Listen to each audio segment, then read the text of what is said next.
Do you know what IVF is? It maybe means the test tube baby. Fertilisation of eggs outside the body.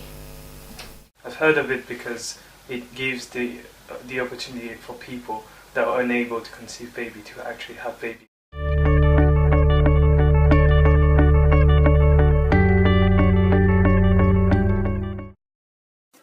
Step 1. The female patient is given a drug to suppress the natural menstrual cycle. It is given in the form of either injection, which the patient gives to herself, or as a nasal spray. Step 2. When the natural menstrual cycle is suppressed, the patient is given a fertility hormone called FSH, follicle stimulating hormone. This is taken as a daily injection for the roughly 10 to 12 days, depending on the patient's response. FSH increases the number of eggs produced by the ovaries. This means there are more eggs that can be fertilised, therefore a greater choice of embryos that can be used in the treatment. Step 3. To monitor the progress of the treatment, vaginal ultrasounds or blood tests are performed. 34 to 38 hours before the eggs are collected, a final injection is given to mature the eggs. Step 4. The eggs are collected, under sedation and ultrasound guidance, by a needle being inserted through the vagina and into each ovary. The eggs are then collected through the needle. At the same time, sperm is collected from the male patient. The sperm is then washed and spun at high speeds for selection purposes. Step 5. The eggs are mixed with the sperm from the patient's partner or sperm donor in the laboratory for 16 to 20 hours. If the sperm are too few or too weak, they are injected into the egg individually in a process called intracytoplasmic sperm injection. After this time, the eggs are then checked for fertilisation. 3 fertilised embryos are grown for a further 1 to 5 days in the laboratory. The best embryo will be chosen for transfer.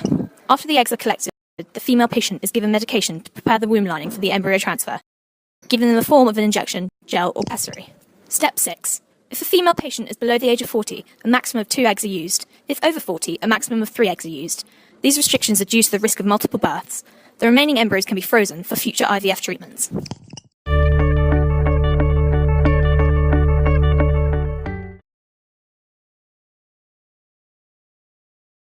Yes, because it gives couples that are unable to conceive the chance to have a baby. Yes, I agree with that treatment. It's very difficult to make a value judgment on that when you're not in the situation. People who choose to have IVF have got an amazingly strong urge to do it.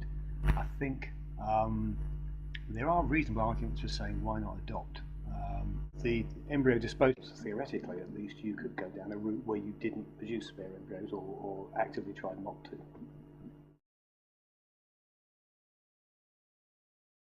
For me, I very pleasure to use this technique. Yes, if I had the money. I would consider that. In some cases, yes, if it's the couple's last chance to conceive a baby.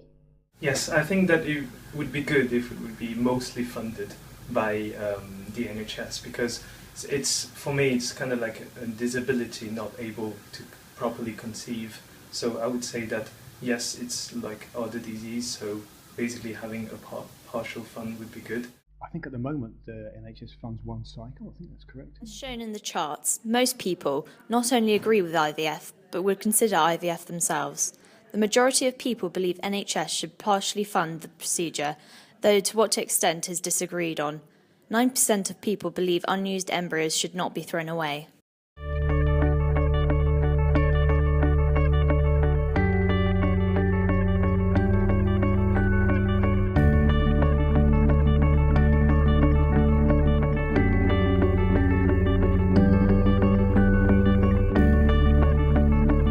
Little device through the neck of the womb, a bit like having a smear, and take a small sample. So it is straightforward, painless.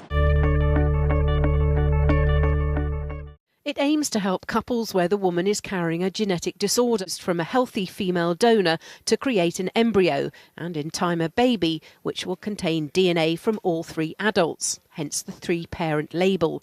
The technique involves using 2 fertilised eggs, one from the mother and one from the donor. The nucleus of the embryo, the bit that contains the vast majority of our genes, is removed from both eggs and the donor's is discarded. The nucleus of the parent's embryo is inserted into the donor embryo, which has healthy mitochondria, and then implanted into the mother's womb. New developments in the IVF procedure using carbon dioxide, citric acid and bicarbonate soda have resulted in cutting the cost from £5,000 per round to £200. There have been many recent developments improving the efficiency and costs of IVF, which in turn improves people's perspectives on the procedure, as well as changing the lives of people all over the UK. IVF could be an important step in providing everyone with the opportunity to start a family.